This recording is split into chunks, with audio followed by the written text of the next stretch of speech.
So welcome to Lesson 7, Finances.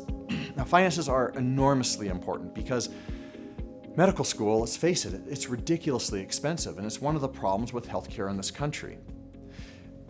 It's not only expensive from what it demands of you to learn all of this and all the time and dedication, but it's also expensive in terms of the finances. So the average medical school student is about $200,000 in debt or more by the end of their education. And then they go into residency and they're not making a lot of money, and yet the interest is starting to accrue on all that debt. And then you graduate and you're practicing as a doctor and making a doctor's salary. But what you don't know is that you're probably going to be in the highest tax bracket there is, which means what you take home is a lot less. And remember, it doesn't matter how much you earn, it matters how much you take home. So you're taking home a lot less, and because you're a high earner, the rules state that you can't then deduct the debt from your schooling or the interest from your schooling like other people can. So this really starts to add up. First day of medical school, our financial advisor came out, and he was a very wise, good man, and he said, look, you all can be like, you can act like doctors now and live like doctors now, or you can act and live like doctors later, but you can't do both. What he meant by that is that there were some students who were buying Mercedes, and they were living the high life and spending all this money on this borrowed money, on this debt, because they wanted to live like a doctor now, even though they weren't done with all their training. Those people will never be able to live like doctors later because they're just blowing all their money, and they're going to be under such a mountain of debt that by the time they start earning, they're just never going to catch up, unless they win the lottery or something like that. But that's not a good financial strategy. The flip side of it is you can live like a doctor later, which means you don't buy the fancy car and you are very modest with what you spend, and you really budget everything. And then when you get done with all of your training, then you can live like a doctor. Now me, I lived well below my means until I was actually out on my own for probably about 5 years. I lived in a small apartment. I drove an old beat-up Subaru Impreza that had been written off from hail damage years prior. I did all these things. I didn't go on vacations. I didn't do any of the stuff. I lived well below my means to try to get my debt under control, and I was able to do it. And then I was able to live like a doctor because I had spent literally 25, 30 years living well below my means. It's important. You need to decide how you're going to live. And as we talk about this whole thing around finances, you need to figure out for yourself. Live like a doctor now and not for the rest of your life, or wait until well past the appropriate time, and then live like a doctor for the rest of your life. Let's get started. So aim for a medical school that provides the best value, meaning a quality education at a reasonable price. U.S. medical schools are highly regulated, which means that most of them are reasonably good quality, but there is a great variation in quality among international medical schools. Meet with a financial advisor. Make a plan. I can't stress this enough. Make a plan and create a budget to pay for medical school. Start out with money you don't have to pay back. Look at your personal savings. Medical school-based scholarships, need-based grants, merit scholarships, and assistantships are all possible. Other scholarships and fellowships are also possible as well. Medical associations and nonprofit organizations offer financial aid, grants, and scholarships for current medical students. The American Medical Association and the American Medical Women's Association, they have programs. The American Podiatric Medical Association has programs. Service programs are available.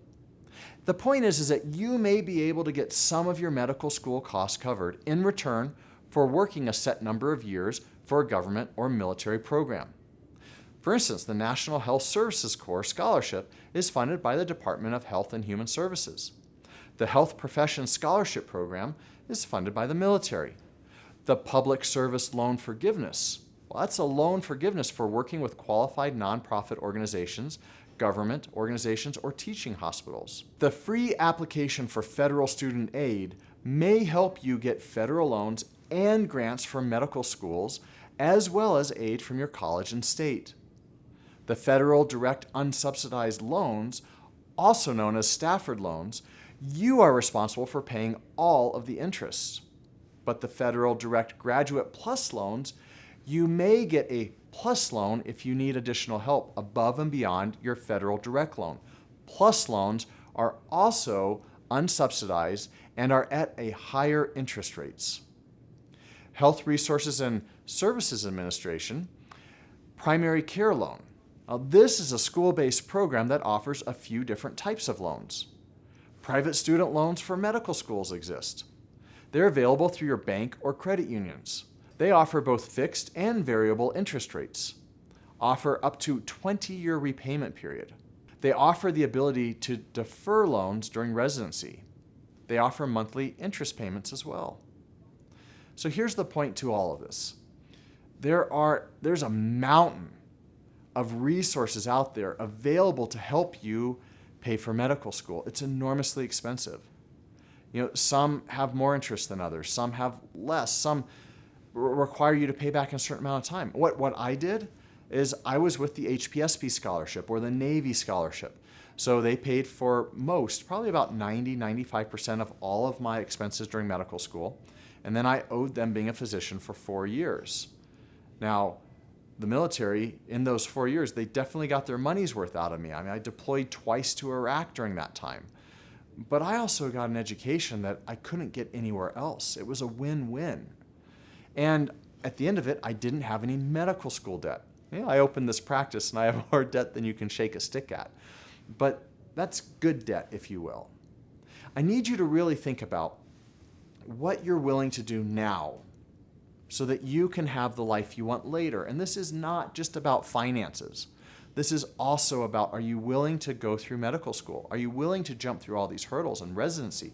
And then when you get out, please do not think that once you're here wearing the long white coat that it's pie in the sky.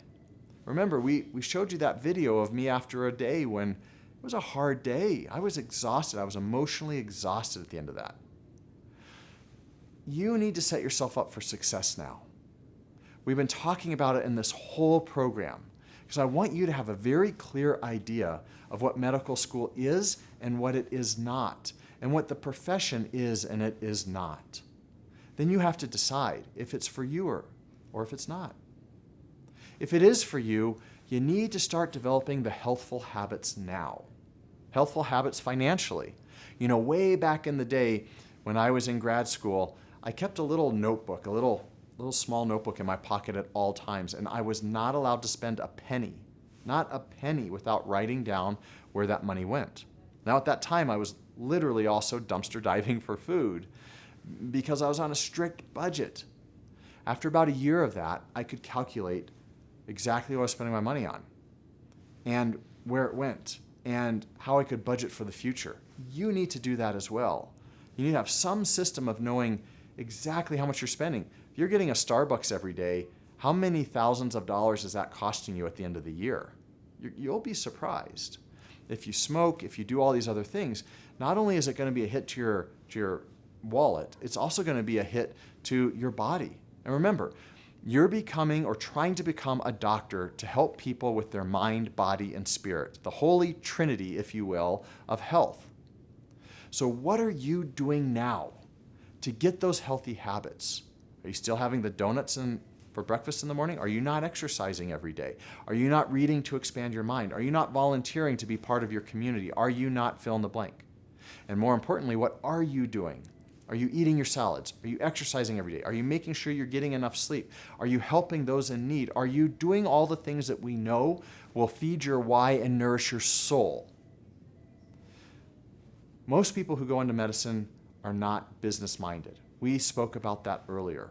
And that is a very good thing in a certain sense, but in another sense, well, you need some education on these things. So for the finance portion of this lesson 7, the last lesson in this course on, how do you get into medical school, you need to spend a couple of days researching. You need to talk to a financial planner. You need to talk to a financial aid specialist. You need to have an accurate portrayal of what your individual needs are going to be in medical school, whether you have a family or don't, whether you have other obligations or don't, so that you know everything that's out there. You need to talk to people who've gone through a scholarship program. Figure it out. Have a plan. Have a backup plan. Please just don't go into this blindly with you'll sign whatever piece of paper you're handed so that you can afford medical school, and you'll figure out how to pay for it after a decade of interest that's being accrued. That's going to be a frustrating future for you. So thank you for joining me on this journey. I really love being a doctor, and I know you will too. It's not all puppy dogs and rainbows, but it's fulfilling, worthwhile, valuable work. It's going to take a lot of dedicated time and effort. It's going to take a lot of you being true to you. And it's going to take a lot of your friends and loved ones holding you to the right path. But at the end of the day, I look forward to having you as a colleague, and I look forward to you taking care of me when I retire.